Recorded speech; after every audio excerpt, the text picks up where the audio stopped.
The best idea is start with this. So, this is, hold on. That's a year expired. This is an Allstate frame that is in pretty bad shape.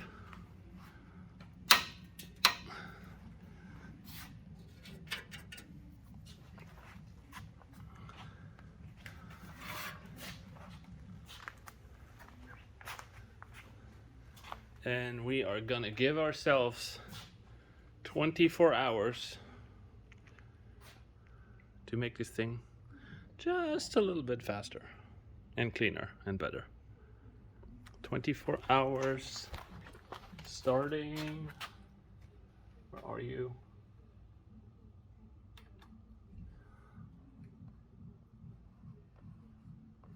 Come on. Starting now.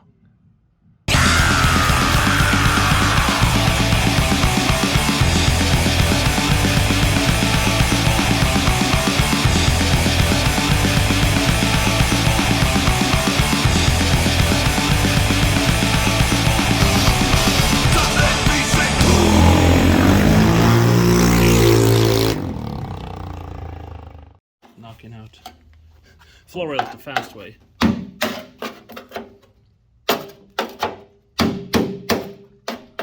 Alright, real talk. Why would I come up with such a silly challenge? Well, I feel like I was missing making content, and truth be told, this frame was donated to me, and I always wanted to do one of those Discovery Channel, oh god, we're on a time crunch kind of builds. But I also wanted it to be as honest as possible, and I really did not prepare for this. I mean, we laid out some parts, and I got, you know, engine stuff together, but I didn't build the motor. I didn't even port it. It was just a part. Heck, I had no idea what to do with the fork. All I knew was I planned on doing a 10-inch conversion for this.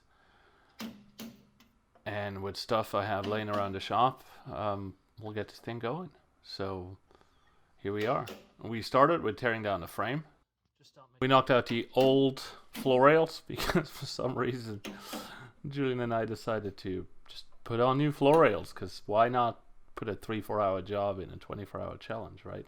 Just so it looks a little nicer. Well, anyway, the hardware was all rusted and the cables were rusted in.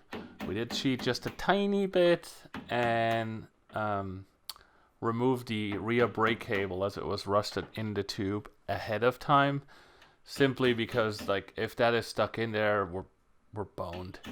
But luckily that came out just beforehand, or at least we would have had to come up with something else.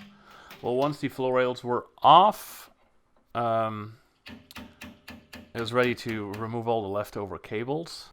Prior to that, I did have to cut out the center stand. Those bolts were just so far gone. I was kind of sure I had a center stand floating around, but honestly that was the least of my worries. I'd put it on a beer crate if I had to.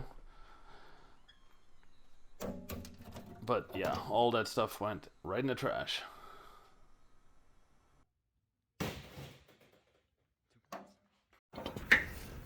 So aside from all this shit, with the rust being so bad, I decided to reinforce it.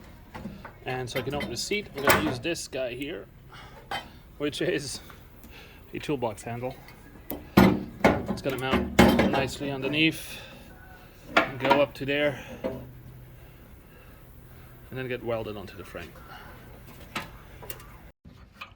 Alright, we got everything off. Except that one. Except one.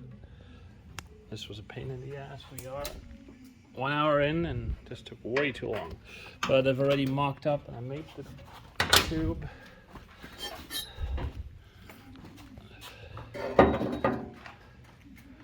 To be our reinforcement.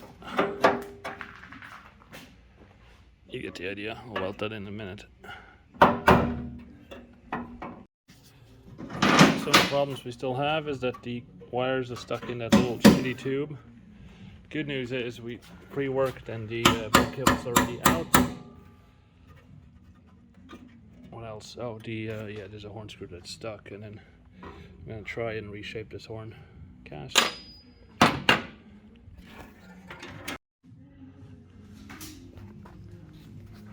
This is what I was talking about. Called an access panel to run all the wires. They'll be fine. Don't have time to fix that. It's not that bad, honestly. It's really just this hole. Everything else seems dirty enough. There is the usual thingy here I'll fix. I'm gonna pull out the welder in a second. The nose is whatever it is. I don't want to waste too much time on it. But we're about ready to go outside and start cleaning it up. Alright. Body's done. Fork is out. Totally didn't need this, right? And now, well, the sun's going down, so we'll go outside and start sanding. Alright, it's time to work on a fork. This is what we're dealing with. I really just want the fender and the stem. I mean, you could run this, right? Anyway, I'll take this apart real quick. See you in 2 hours. Alright, we're roughly 2 hours in. When this timer hits 0, we're going into the 21st hour. We're gonna just start standing out there for 1 hour. 1 hour. That's all this paint is gonna get in terms of attention. 1 hour. Initially, the cleanup process went really well. We used coarser grit. It was a bit more aggressive than if I do a customer bike, but we really were limited on time.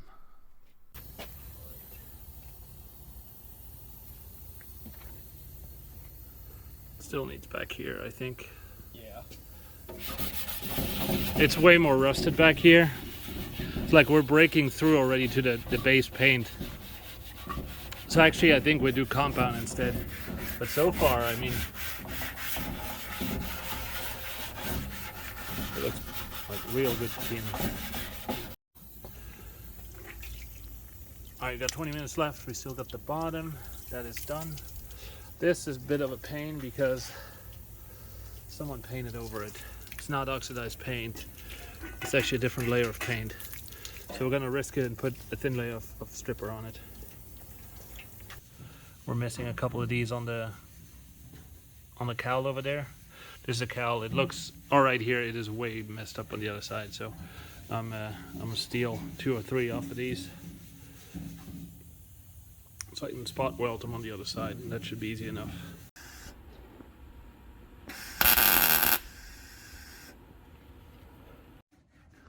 Oh, here's the good stuff, you know, the chrome and the welds and the horn and the Bondo.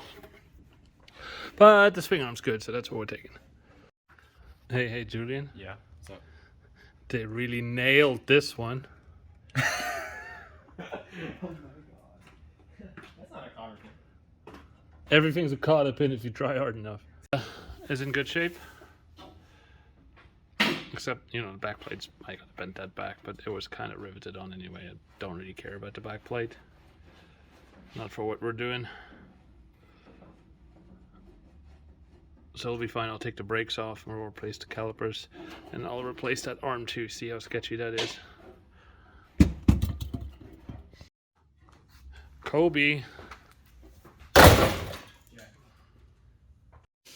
So we got a little bar tacked in there. I'm gonna finish the weld, and that would help with structure because holes at the bottom. All right, not the greatest welds in the world, but they are welds. This thing will not move anymore.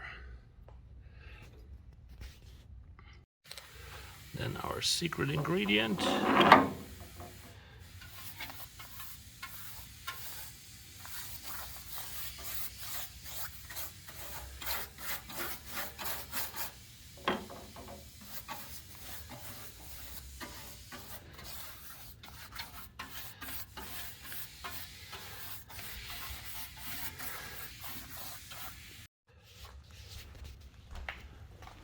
We have already been coated. The nose is what it is, but patina and mayfly. the back.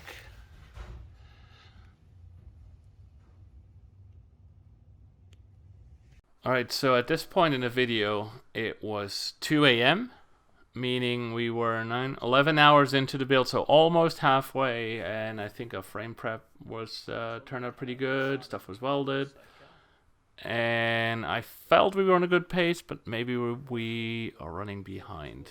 I'm going to split this up. I'll see you in the next one. Don't forget to comment, subscribe, all that good stuff, and I can't wait for you to see the end result.